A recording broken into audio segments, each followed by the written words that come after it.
From Screen to Panels with Christopher Jones and Mark Stegbauer. You ever wondered how comic books influence all your current streaming and movies? This is the place to be. Ask the questions, figure out how it happens. Come and meet Christopher Jones and Mark Stegbauer. Basically, you look at what's on the screen and you draw it and put it in a panel. Thank you. Good night, everybody. That's how it happens. Are we sharing a mic? Is that what we're doing? Or do we have our own mics? Are we sharing a mic? I can hand a mic here if you guys want to. We're friends. We can share a microphone. Okay, we'll share a microphone. Should we start with introductions for anyone that doesn't know our voluminous list of credits? It'll fill time. Here, you go first. Oh, so the guy with the shortest amount of credits goes first. I see how that is.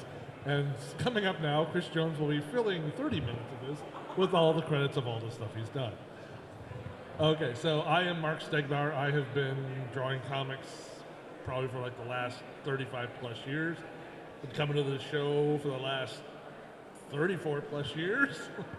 I have done inking work primarily for Marvel, DC, Image, Nova, Spider-Man, Avengers, Justice League, The Badger, and then did work at Moonstone on Buckaroo Banzai, and I'm currently the artist and co-creator of the All Ages book Ghoul Scouts, as well as the All Ages comic Dr. Doyle, and I'm currently still drawing Ghoul Scouts, and that's what I do.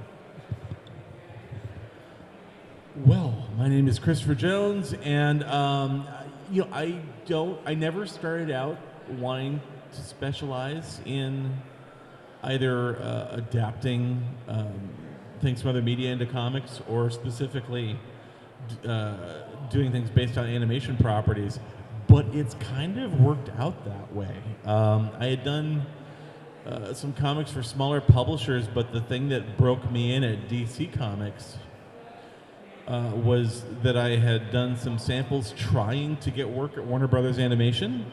And I was not successful at that time, but I had some samples in that Bruce Timm Batman the Animated Series style that I then included in the next batch of samples I sent to DC Comics trying to get work.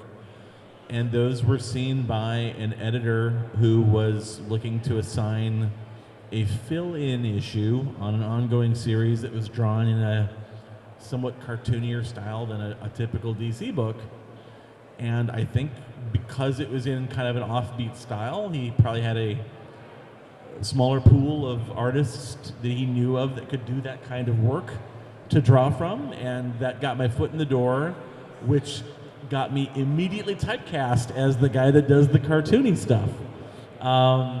So that led to work on the Justice League tie-in comic book, and then I was the regular artist on the Batman Strikes, which was the tie-in for The Batman. I did that for 4.5 years.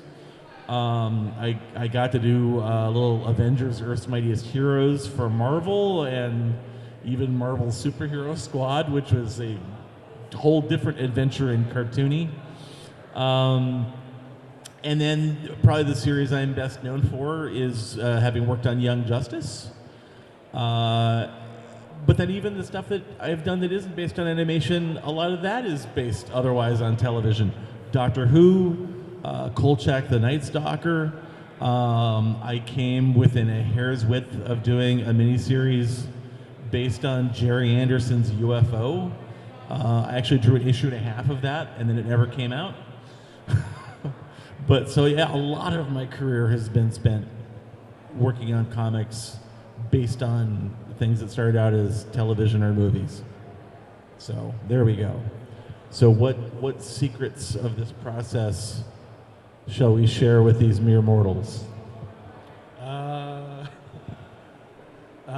Probably the wonderful fun part of dealing with licensed properties and model sheets and likeness rights and all that sort of fun stuff. I mean, when I was inking Buckaroo Banzai, was being penciled by Sean Van Briesen, who used to live here in the Twin Cities. And the 2 issues we did were written by the guys who wrote the movie. So, that was pretty cool. I'm like, all right, this would be really cool. And Moonstone at the time, with this being a property that was more than 30 years old, there really wasn't, you have to worry about, well, it's got to look exactly like Peter Weller, or it's got to. Sean was like, you know what, it's going to be close, and that's good enough. And Moonstone was like, we're good with that, because it's not like they had to go, okay, we have to go and make sure that Peter Weller's likeness looks fine from 30 years ago. They didn't, that was not in the cards. So that kind of gave us a little bit more freedom, especially with, a deadline when it's like, okay, we got to make sure we're getting these pages in so it gets out. We're not like, okay, well, this head needs to be redrawn because it doesn't look exactly like this. I still remember early days of coming to the show because I was told about the show from Peter Krause and Gordon Purcell, who had just started on the Star Trek properties from DC at the time. And I remember them getting like, oh, yeah, I just got the newest batch of photos from Paramount, of all these characters that are showing up and the likenesses. And, here's some new angles of, Patrick Stewart as Jean-Luc Picard. And I remember when Peter Krause had gotten photos of a new character, Ensign Rowe, for that side of it. And, this was like probably about 2 months before that episode even came out. So it was pretty much like, yep, they just finished shooting an episode, and they already wanted to have her ready to be in a comic like within a month after the appearance on the show. So he had, photos like FedExed to him, that he received like Saturday morning from Paramount that they had shipped on Friday after finishing up. It's like, here's the photos, here you go. So, it was like right there because they had to make sure that, if this character was popping up, those likenesses had to be like, spot on. But I think that's, a big play now with any of these, these series that are happening now that are based on movies and TVs, is the whole, likeness rights down to it and making sure it's spot on, because it's, it can cause a lot of hassles. Because I remember right when World's Finest was coming out, I think it was Dave Gibbons wrote it, and Steve Rude was drawing it, and Carl Kiesel was inking it, and they were doing this whole big World's Finest thing. And it was coming out from DC just at the same time that Batman, the new Batman film with Michael Keaton was out, and Steve Rude had drawn Michael Keaton and Jack Nicholson in the crowd, and DC was like apparently on Rude's butt about this, because it's like, you can't put that in there, these are like different versions, like, but Steve's reaction was, but I'm the dude. And they were like, well, this page is good, you're not going to be getting paid for this page because you can't have it in there, so you need to redraw it if you want to get paid for this page. So the page was redrawn. So yeah, so that's, I don't know what you get to deal with all this stuff. Yeah, I've heard nightmare stories about some of the Star Trek license stuff. At one point, didn't they have like 4 approved head drawings of Patrick Stewart that they were approved to use, and would just have to like cookie cutter paste those into? There's the issue of whether whoever is supervising the likeness rights or supervising the license for the license holder, whether they're just signing off on things or whether the actor is allowed to sign off on their own likeness, which is where it can turn into a nightmare. I did a 2-part story for the Batman 66 comic, which was a joy to do, believe me, being a big fan of that show. But like, we had some characters that we absolutely were encouraged to be as spot on accurate as we could, and others that they had not secured the likeness rights to, so we were not allowed to be accurate in the depiction of those characters. So like, I'm drawing a story in which like I'm trying to get Adam West and Burt Ward and Frank Gorshin to look as much like they did on the screen as possible, but Alfred can't look like Alfred. Okay. Commissioner Gordon can't look like Neil Hamilton. Like, what? Yeah, if you're waiting for them to get back to us on likeness rights, you're going to be waiting a while. Yeah, I don't know. I mean, I know that that when the book started, they didn't have the likeness rights to Batgirl, and then at some point during the run of those comics, they made a deal with Yvonne Craig, and then Batgirl could look like Batgirl. So yeah, there's that kind of thing, and then in terms of the animated properties, different books I've worked on, some of them have been great about supplying every bit of reference material I could want in terms of not only model sheets of the characters, but like a library of established backgrounds from the show, props, vehicles, everything you could want, even including sometimes 3D models, which is amazing. And other times, it was totally like, what can I Google on the internets? I mean, one of the things that's a great use with some shows, if they've been on for a while, is there are people that, because they have some level of fandom OCD, have compiled and posted screen capture libraries from the show. But that can be amazingly useful for, what does this character look like in profile? I don't have a model sheet for them in profile. Just finding that kind of resource. But yeah, it's a strange thing. It's the double-edged sword of, it's fun to get to draw in a more loose and cartoony style. In some ways that makes the job easier, but then you're also having to emulate an existing art style for that kind of a project, as opposed to really being able to do your own. I mean, I've been so fortunate. I've gotten to draw so many Batman comics over the years, and I'm a massive Batman fan. I've drawn Batman 66. I've drawn The Batman from the Batman animated series. Bruce Timm's Batman for Justice League, Batman and Young Justice, all this Batman stuff. It's been great.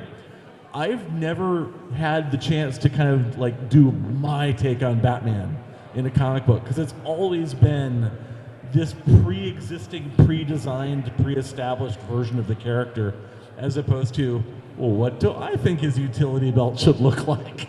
What do I think his mask should look like? So, I mean, that's the part of the trade-off working on it. Did you have more you wanted to say, or should we start soliciting questions? Well, I think you've totally hit the nail on the head, because that's the one problem with doing, when you're doing these, adaptations of TV and movies, is that you are, in a lot of ways, constricted by, the takes on the character. It's like, this is it, if you want to be doing this, it's got to be this way 100%. And you can't be like, oh, but they'll let me fudge it. And it's like, no, not really. No, they won't. And that's when you learn about the wonderful people that is feared by everyone in the office, which is called litigation. and trust me, they are feared by everyone. I remember one time going out to Marvel's offices. I was visiting an editor, and I met Marvel president Terry Stewart was there at the time, hanging out, and he popped in and was talking with somebody. He said, "Hey, have you toured the office?" I'm like, "No." So we went around. So I already knew where like production was, but he's like, "Oh, here's where a lot of the licensing guys are, and here's some of this." And he comes out, he goes down, he points down to the end of the hall, and he's like, "That's where most of the lawyers are. We don't like to go down there. Almost nobody likes to go down there. If we see one of them coming out, everyone tries to get as far away from them as possible, because they know something's bad if they're coming out of their cave." And we refer to it's like, we call that the law cave. And I'm like, okay. And he's like, so moving on. And I'm just like, it was like this little, 1 minute and 15 second bit of information. I'm just like, okay. But we can start taking questions now from anybody. Have any questions out here? While somebody thinks of a question. Oh, no, go ahead. I'll head over with the mic for you. To what level does the studio interfere with a lot of these projects and make them not the artistic vision you guys want to go with? My experience has been it really varies a lot from project to project how hands-on it's not even the studio or the company. It can be the individual whose job it is at the moment to be the liaison overseeing that property. You'll get somebody who just wants to justify their job, so they feel like they need to give notes for the sake of giving notes. And then you have people that they actually take the more practical approach of, if I see something wrong, I'll flag it, but otherwise, let these guys do what they're doing. That's been my experience. Yeah, I mean, in my limited capacity when I was working with the whole, Buckaroo Banzai thing, that was the one fortunate thing, was that we were dealing with a property that was older, and, the people who held the rights to that, which were actually the movie creators themselves, weren't really all that concerned. They were, I think, their whole thing was like, this is cool, this property is finally seeing another form and getting out there. And, it was something that they were writing themselves, so it wasn't like, the studio going, well, that's not how Buckaroo Banzai should be doing this, and that's not the right close. And they were probably like going, look who you're talking to, we're just going to keep doing this. And they're like, they didn't have to deal with that. For them, it was more like just, oh, that's really cool. I really like that drawing you did at Buckaroo Banzai in that panel.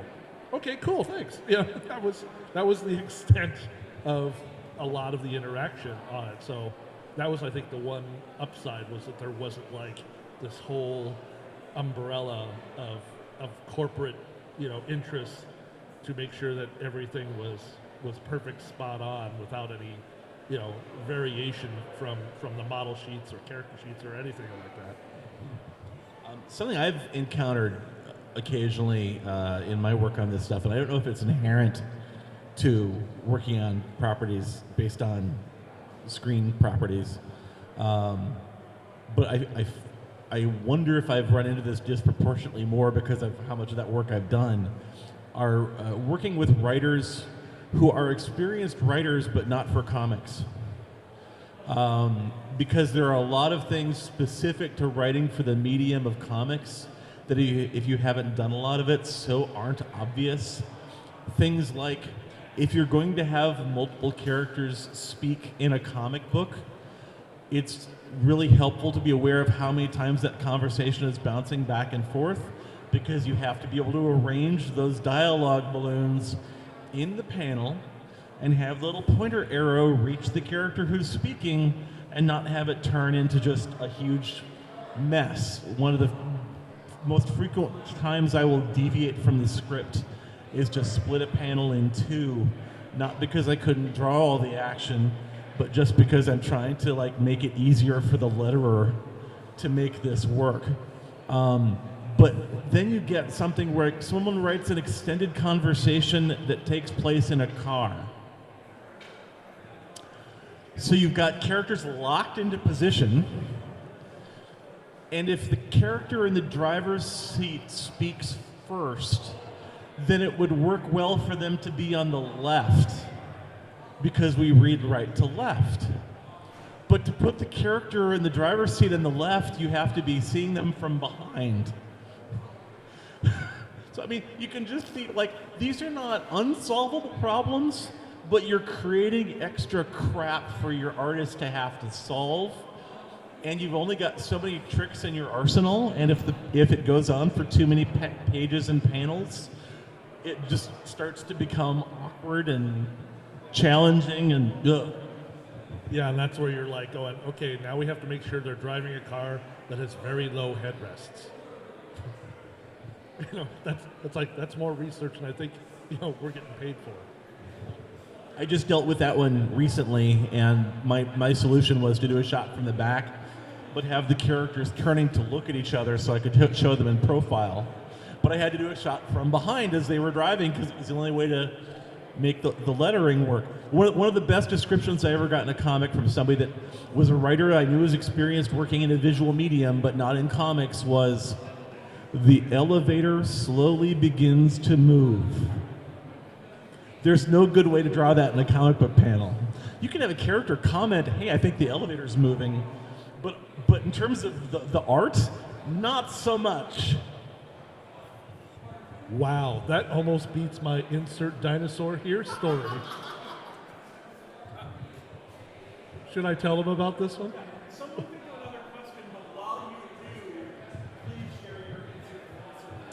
Okay, this has now become like infamous to people who have heard it here at the con. When I was first starting out in comics, I was an assistant inker to a lot of guys. One of them being John Nyberg, who was inking Nexus at the time and was doing some books at DC. He got a job doing inks on one of the TSR licensed properties that DC had gotten in the late 80s. And so some pages were coming in, and I was helping him, doing backgrounds and, ruling out the panel borders and things like that. And, we were getting pages coming in, and it was obviously the penciler, knew people who were all into doing the Ren Fair, because you could easily see that these were like photographs of people, and he was, draping the clothes on them like very loosely. And as time went by, the details of costumes and, things like weapons and just, everyday sort of stuff was starting to get a little generic and lacking and very less detailed. And I would be like taking pages and going and finding actual reference, because there'd be things like we'd get a figure, and instead of like having actually like armor on it, the penciler would write chainmail. Somebody would be holding something, and it'd be sword. I'm just like, okay, is this guy like watching like, reading the old Dick Tracy strips, like two-way wrist radio, And it was getting to the point where pages were coming in later and later and being more and more sparse. And we were ending up like almost doing, like these were almost becoming like layouts, and we were doing finished inks over stuff. I was going and getting reference and, penciling stuff in and doing like all sorts of little background stuff. And, and DC was nice. They were paying extra to John, who in turn was paying extra to me for doing all this stuff. But it was becoming like, we'd get pages in, here's 6 pages. You have 3 days to turn them around. So we'd be just hustling to get stuff in because this book was so late. So one day John gives me a call and says, hey, I got some pages in. I'm like, and? He goes, you need to come see these. I'm like, what do you mean?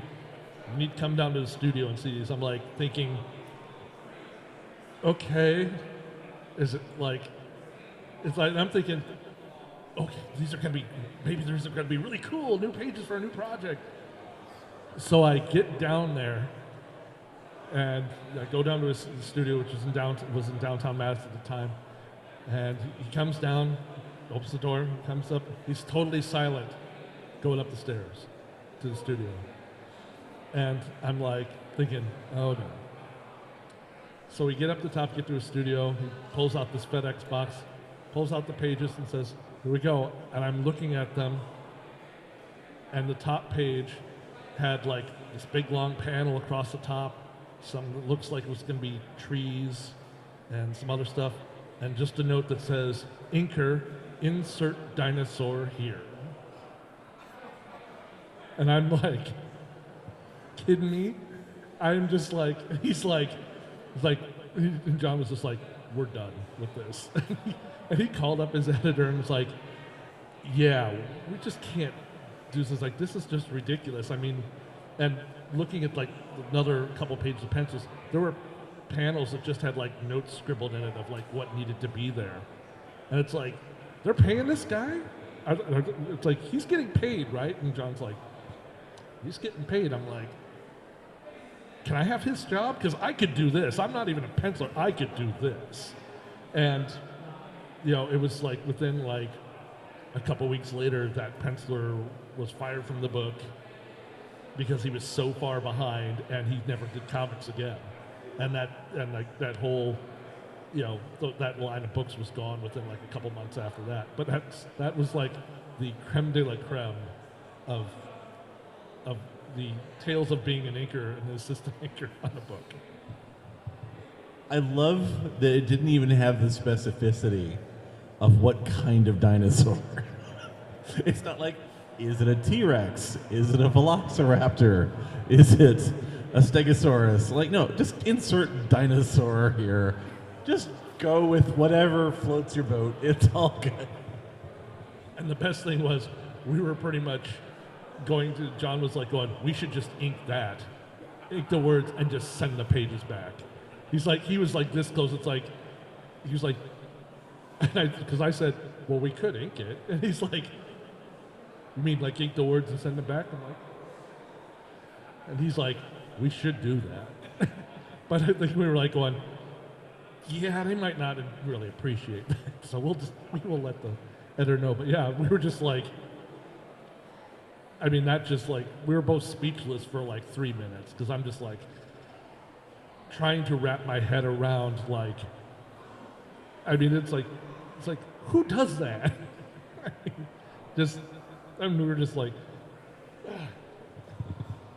And the penciler was fired for being late, not for completely failing to do the job at the most basic level. Do we have other questions? Hope you have a question up here. I'll come back to you next.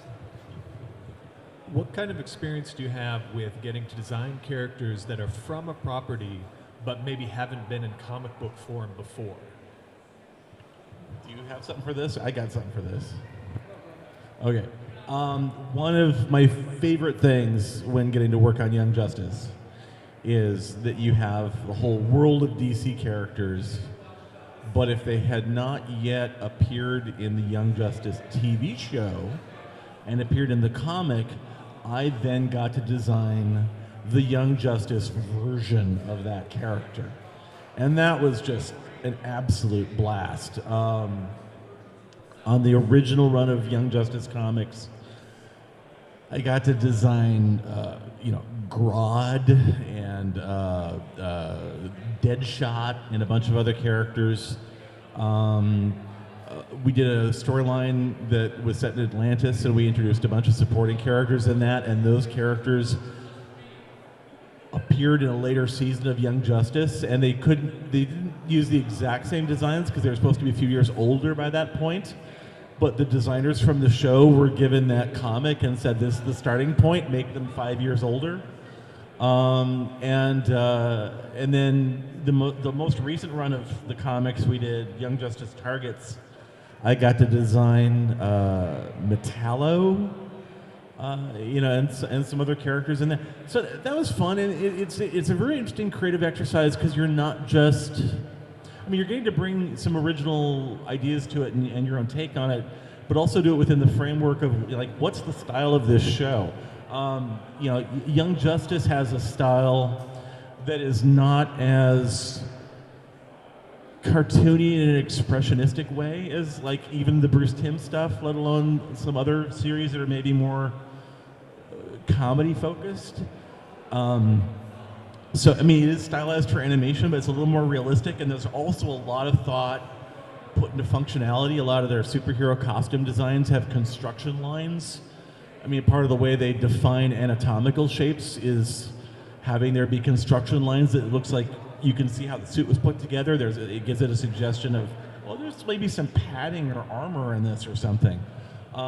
So you're basically trying to absorb all that kind of design philosophy and then use that to help interpret some new character. So that's a lot of fun for me. I enjoyed that a lot. You have anything? no, I haven't been lucky enough to do that. At least it was, for us though too, when we were doing Buckaroo Banzai, Sean got to have a lot of fun because the next thing we were supposed to do after this 2-issue thing was we were actually going to be doing Buckaroo Banzai versus the World Crime League. We were this close. The 2-issue story we did introduced this doctor who was like making cybernetic and like animal hybrids that were like being like gladiator type, doing like gladiator type fights and stuff like that. But this was going to be like this whole new army they were going to make. And then so the next series we had actually Sean had drawn up this whole piece featuring one of these characters from this that was going to go into that, and he had a bunch of other designs done up.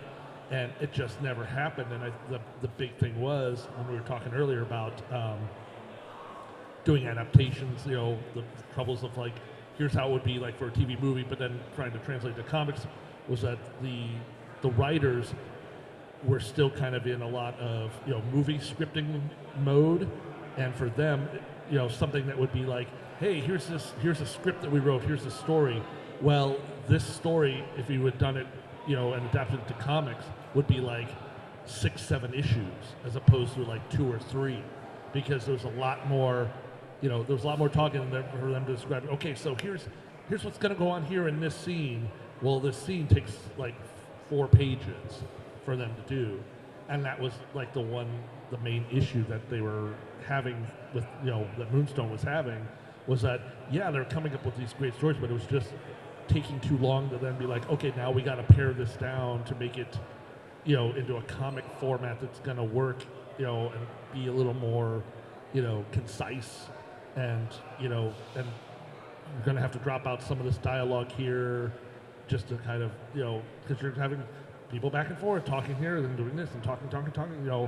It's like, okay, that's great, but in a movie, it's like that's maybe 3 minutes worth of dialogue. It's 5 pages on a comic, because of how much is being said. So, and it was kind of it was really a bummer just that this never happened, because when we did this, the 2 issues, the writers were like, oh man, we loved what you guys did. We totally want you to be like on the regular artists on this new series, bunch of stories we're going to be doing. And it just like, And so I'll grab the next question here, back here. When you're like, when you pick up a series that's been running for a while from another established artist, what's the thing you look forward to changing or adapting in that new series?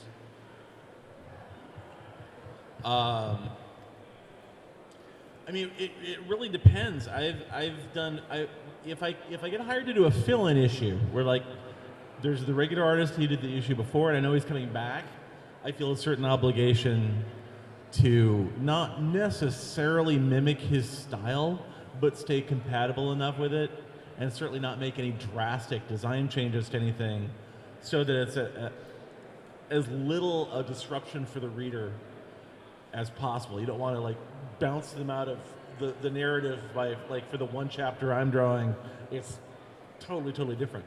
But if someone has left and I'm replacing them, it's a combination of how I would want to handle the material and what my editor or the publisher is asking for. I mean, I don't know if it's how everyone works, but like the thing that has kind of come to define my career is that I really adopt different styles depending on the book I'm doing. I mean, I've done some books that are based on animation, some that aren't, but every book based on animation has a specific style to that animated show I'm having to adapt to.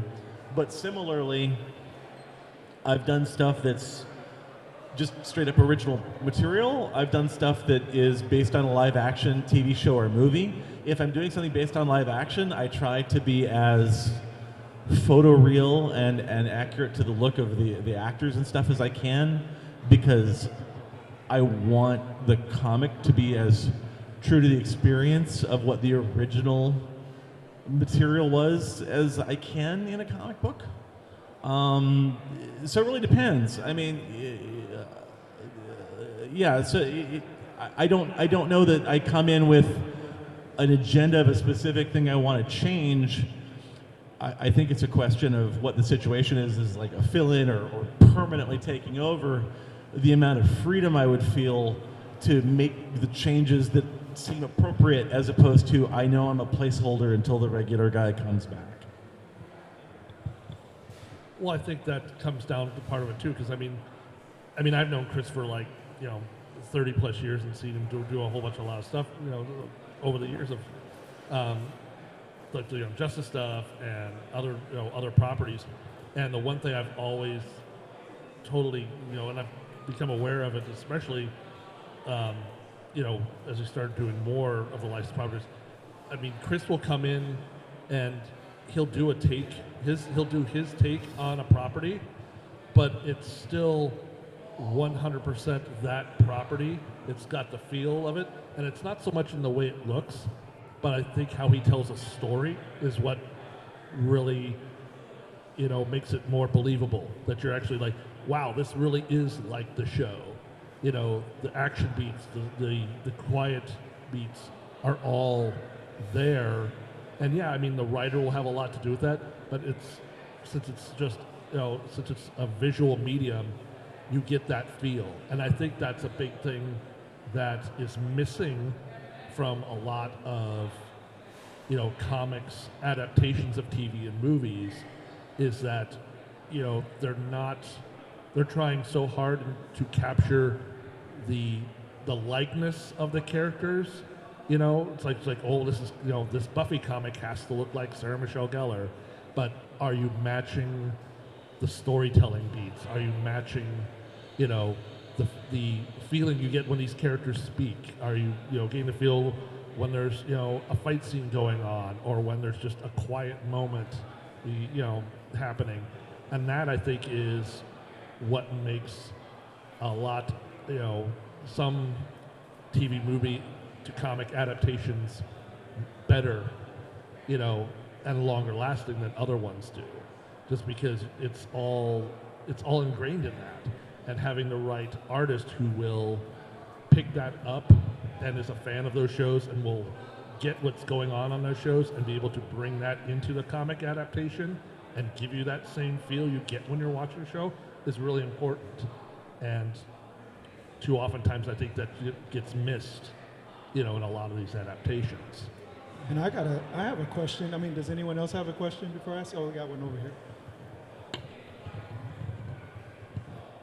I was curious whether licensed projects tend to either pay less than other types of comics because license fees are eating into the budget, or on the other hand, if they pay more because you're being asked to be faithful to a live action actor that's added, an added burden that they're compensating for.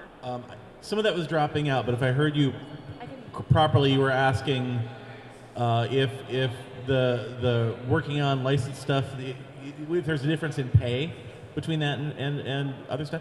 I mean, my experience has been it's not necessarily a change in the page rate, but a lot of the licensed stuff I've worked on is a work for hire contract that you are not entitled to royalties based on sales, which can be a big difference maker. I've done a lot of Doctor Who stuff for Titan. I have no idea how that stuff sells, but it could be the biggest comics hit of the year and I wouldn't see an extra penny after my page rate because it's a flat rate, as opposed to something, if I do something for DC or Marvel, there's a percentage. And based on the books I've done, that can amount to tens of dollars a year. Yeah. Do you have anything, or do we want to ask for another question? Oh, I was going to ask a question. Yeah. So I was wondering, the properties that you work on that has turned into a show or a movie, do you ever get to go out to location or have any interaction with to advise on what they'll be doing with the well, I mean, the property I've had the longest experience with was Young Justice, and I finally did get to work on the show with season 4, but I spent a lot of time that my only connection with it was working on the comic. But the fun part was the comic was being written by Greg Weisman, one of the 2 producers of the show. The stories from that comic are considered part of the canon of the show. But because of working together and seeing each other at conventions, Greg and I got to be friends, and I would occasionally, if I was out in Los Angeles for some reason, visit Greg, and sometimes we'd get to come out and visit the studio. And on a couple of occasions, I was out there when they were doing voice recording sessions for the show, and I got to come out and sit in on a recording session. One of the things I discovered is when you're recording voice work for animation, they will capture something, I think they refer to as walla, which is just background noise, just random, a combination of like crowd noise, so just random conversation. They'll also do things like they'll capture a lot of, things that aren't in the script, but like shouts or grunts or heavy like running, breathing, or calling out a character's name. So if at some point in the edit they realize like this is kind of a dead spot, it would be really great to have some vocalization by a character here to help fill that, but they don't have to bring the actor back in just to record this bit of nonsense. They just kind of have a library of sounds so that a character falls. Well, you don't necessarily have to have them make a noise, but if it really would help to have them go, ugh, we've got that already in the library. So they record a bunch of that stuff. I happened to be there on the day that they had brought an actor in, and I did not know that in the season 4 they were adding a new character that was referred to just as Baby. And I did not know of this practice yet of what they were doing, so I was very confused when they had the actor in the recording booth say, baby, baby, baby, baby, baby. Like every line reading you could imagine. And I'm like, what the hell is this for? And then it was explained to me later. So, but yeah, that was, but that kind of thing was a nice little bonus of my association with Young Justice before I worked on the show proper. I can't really think of any other opportunities like that came my way with the things I've worked on. Did you get to go back in time and visit the set of Buckaroo Banzai? No, but from what I hear, it is still there in Los Angeles. You can, go by and see it. Like when it rains, you can see the storm drains, and it's all still there because it's still there. That drainage ditch, by the way, is known to locals as the LA River, and I discovered it runs right behind the real Brady Bunch house. So instead of that fake AstroTurf backyard you saw on the show, it actually is right up against. You could have looked out the backyard and had Buckaroo Banzai walking by. It's crazy. Mr. Brady built that house on a den of lies. So as we come to our few minutes here remaining, do we have any more questions out here? Oh, we got another question down here. So I just wanted to rephrase my question because I found a better way of asking it. But what are the changes you look forward to, not necessarily of changing the source material, but implementing your own styles into it while feeling organic to the source material? Well, this kind of gets back to something I was thinking. Well, you were giving an answer earlier. Talking about the different styles I've used on projects, I will occasionally have very friendly, well-meaning fans come up to me at a convention and say, I really love your style. I'm like, what the hell are you talking about? I don't know what style you mean. I have a different style on every project I do. But, the thing that I come to realize is that there are still basic things you bring to the table in terms of composition and storytelling and things that aren't specific to the design of the characters or even the style of the line art. It's all these underlying things of being a visual storyteller that you bring to the table that are different than the surface of what gets thought of as style. And it's those surface things that most fans, that's 95% of what they see is the drawing style. But when you're creating comics, you are thinking about where are those lettering balloons going to fit. You're thinking about creating drama or suspense or how you are using body language or lighting to create the atmosphere you want or say something about the character. And you're bringing all those same skills to the table regardless of the drawing style that you're trying to execute it in. So, I guess that style is there. It's just sometimes hard to see your own style because it's just what comes out of you.